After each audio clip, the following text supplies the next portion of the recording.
ಇತ್ತೀಚೆಗೆ ತೊಂಡೆಕಾಯಿ ಪಲ್ಯನ ಮನೆಯಲ್ಲಿ ಮಾಡೋದನ್ನೇ ಬಿಟ್ಟಿದ್ದೆ. ಯಾಕಂದರೆ ಮಕ್ಕಳು ತೊಂಡೆಕಾಯಿ ಪಲ್ಯನ ಇಷ್ಟಪಟ್ಟು ತಿಂತಾನೆ ಇರಲಿಲ್ಲ.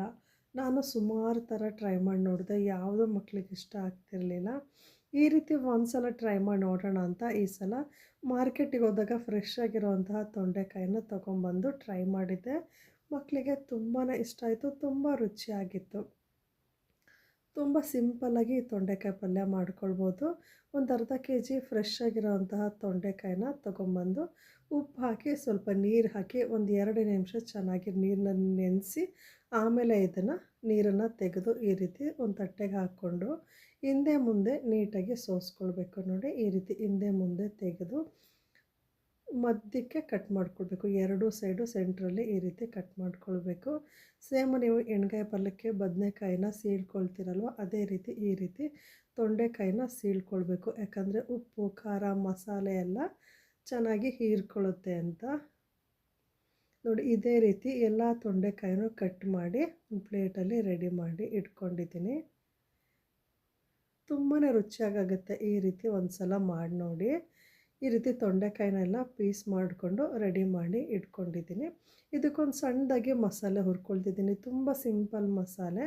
ಇದಕ್ಕೆ ಪ್ಯಾನಲ್ಲಿ ಸ್ವಲ್ಪ ಎಣ್ಣೆ ಬಿಸಿ ಮಾಡಿಕೊಂಡು ಒಂದು 4-5 ಬ್ಯಾಡಗಿ ಮೆಣಸಿನ್ಕಾಯಿ, 1 ಸ್ಪೂನಷ್ಟು ಧನಿಯಾ ಬೀಜ, 1 ಸ್ಪೂನಷ್ಟು ಜೀರಿಗೆ, 1.5 ಸ್ಪೂನಷ್ಟು ಉದ್ದಿನಬೇಳೆ ಹಾಕ್ಕೊಂಡು ಒಂದು 2 ಈರುಳ್ಳಿನ ಉದ್ದುದ್ದವಾಗಿ ಕಟ್ ಮಾಡ್ಕೊಂಡಿದ್ದೀನಿ. ಒಂದು ಬೆಳ್ಳುಳ್ಳಿನ ಸುಲ್ಕೊಂಡು ಇದನ್ನೆಲ್ಲ ಹುರ್ಕೊಂಡ್ರೆ ಆಯಿತು. ಮಾಮೂಲಿ ನೀವು ಮಸಾಲೆ ಹುರ್ಕೊಳ್ತೀರಲ್ವ, ಅದೇ ಥರ ಸ್ವಲ್ಪ ಎಣ್ಣೆ ಹಾಕ್ಕೊಂಡು ಸಣ್ಣ ಉರಿನಲ್ಲಿ ಹುರ್ಕೊಳ್ತಿದ್ದೀನಿ. ಸ್ವಲ್ಪ ಉಪ್ಪು ಹಾಕ್ಕೊಂಡು ಹುರ್ಕೊಳ್ಳೋದ್ರಿಂದ ಬೇಗ ಹುರಿಬೋದು, ಜೊತೆಗೆ ಸ್ವಲ್ಪ ರುಚಿಯಾಗಿ ಕೂಡ ಆಗುತ್ತೆ ಉಪ್ಪು ಹಾಕ್ಕೊಂಡು ಹುರ್ಕೊಂಡ್ರೆ. ನೋಡಿ, ಸ್ವಲ್ಪ ಉಪ್ಪು ಹಾಕ್ಕೊಂಡು ಈ ರೀತಿ ಹುರ್ಕೊಂಡಿದ್ದೀನಿ. ತುಂಬ ಏನು ರೋಸ್ಟ್ ಮಾಡ್ಕೊಂಡಿಲ್ಲ. ತುಂಬ ಹಸಿಯಾಗಿ ತೊಗೊಂಡ್ರೆ ಒಂಥರ ಹಸಿ ಮಸಾಲೆ ಸ್ಮೆಲ್ ಬರುತ್ತೆ. ಸ್ವಲ್ಪ ಹುರ್ಕೊಂಡು ತೊಗೊಂಡ್ರೆ ಚೆನ್ನಾಗಿರುತ್ತೆ. ನೋಡಿ, ಈ ರೀತಿ ಹುರ್ಕೊಂಡು ಈಗ ಸ್ಟವ್ನ ಆಫ್ ಮಾಡ್ಕೊಂಡಿದ್ದೀನಿ. ಆಫ್ ಮಾಡಿಕೊಂಡು ಇದು ಪೂರ್ತಿ ತಣ್ಣಗಾದಮೇಲೆ ಮಿಕ್ಸಿ ಜಾರಲ್ಲಿ ರುಬ್ಕೊಳ್ತಿದ್ದೀನಿ. ನಾನು ಸ್ವಲ್ಪ ಗಟ್ಟಿ ಪಲ್ಯ ಮಾಡ್ತಿರೋದ್ರಿಂದ ಇದಕ್ಕೆ ನೀರು ಹಾಕ್ಕೊಂಡು ರುಬ್ಕೊಂಡಿಲ್ಲ. ಈರುಳ್ಳಿಯಲ್ಲಿರೋ ನೀರಿನ ಅಂಶನೇ ಬಿಟ್ಕೊಂಡ್ರೆ ಸಾಕಾಗುತ್ತೆ. ನಿಮಗೇನಾದರೂ ಸ್ವಲ್ಪ ಗ್ರೇವಿ ಬೇಕು ಅಂದರೆ ಈ ರುಬ್ಬಬೇಕಾದ್ರೆ ಸ್ವಲ್ಪ ನೀರು ಹಾಕ್ಕೊಂಡು ರುಬ್ಕೊಳ್ಳಿ. ನೋಡಿ, ಈ ರೀತಿ ಗಟ್ಟಿಯಾಗಿ ರುಬ್ಬಿಟ್ಕೊಂಡು ಅದೇ ಪ್ಯಾನಲ್ಲಿ ಸ್ವಲ್ಪ ಎಣ್ಣೆ ಹಾಕ್ಕೊಂಡು ಸ್ವಲ್ಪ ಸಾಸಿವೆ, ಕರಿಬೇವಿನ ಸೊಪ್ಪು, ಕಟ್ ಮಾಡಿ ಇಟ್ಕೊಂಡಿರ್ತೀವಲ್ವ ತೊಂಡೆಕಾಯಿ, ಅದನ್ನು ಹಾಕ್ಕೊಂಡು ಒಂದು 3/4 ಭಾಗ ಬೇಯೋವರೆಗೂ ಈ ರೀತಿ ಒಗ್ಗರಣೆಲೆ ತೊಂಡೆಕಾಯಿನ ಹುರ್ಕೊಳ್ಬೇಕು. ಈ ತೊಂಡೆಕಾಯಿ ಪಲ್ಯದ ರುಚಿ ಸೀಕ್ರೆಟು ಇದೆ. ಅರ್ಧಂಬರ್ಧ ಬೇಯಿಸ್ಕೊಳ್ಬೇಕು ಫಸ್ಟು. ಅರ್ಧಂಬರ್ಧ ಅನ್ನೋಕ್ಕಿಂತ ಒಂದು 3/4 ಭಾಗ ಇದೇ ರೀತಿ ಒಗ್ಗರಣೆಲೆ ಹುರ್ಕೊಳ್ಬೇಕು. ಮಧ್ಯೆ ಮಧ್ಯೆ ಪ್ಲೇಟ್ ತೆಗೆದು ತಿರುಗಿಸಿ ಹುರ್ಕೊಳ್ತಿದ್ದೀನಿ. ಸ್ವಲ್ಪ ಉಪ್ಪು ಉದುರಿಸ್ಕೊಂಡ್ರೆ ಬೇಗ ಬಾಡುತ್ತೆ. ಉಪ್ಪು ಹಾಕಿ ಸ್ವಲ್ಪ ಈ ರೀತಿ ಬಾಡಿಸ್ಕೊಂಡು, ಉಪ್ಪು ಹಾಕಿರೋ ಕ್ಲಿಪ್ಪಿಂಗ್ ಮಿಸ್ ಆಗಿದೆ ನೋಡಿ. ಒಂದು 3/4 ಭಾಗ ಒಗ್ಗರಣೆಲೆ ತೊಂಡೆಕಾಯಿನ ಹುರ್ಕೊಂಡು ನಂತರ ರುಬ್ಬಿಟ್ಕೊಂಡಿರೋಂತಹ ಮಸಾಲೆನ ಸೇರಿಸ್ಕೊಂಡು ಈ ರೀತಿ ಚೆನ್ನಾಗಿ ಮಿಕ್ಸ್ ಮಾಡ್ಕೊಳ್ತಿದ್ದೀನಿ. ಈ ಟೈಮಲ್ಲಿ ನೀವು ಸ್ಟವ್ ಊರಿನ ಸಿಮ್ಮಲ್ಲೇ ಇಟ್ಕೊಳ್ಬೇಕು.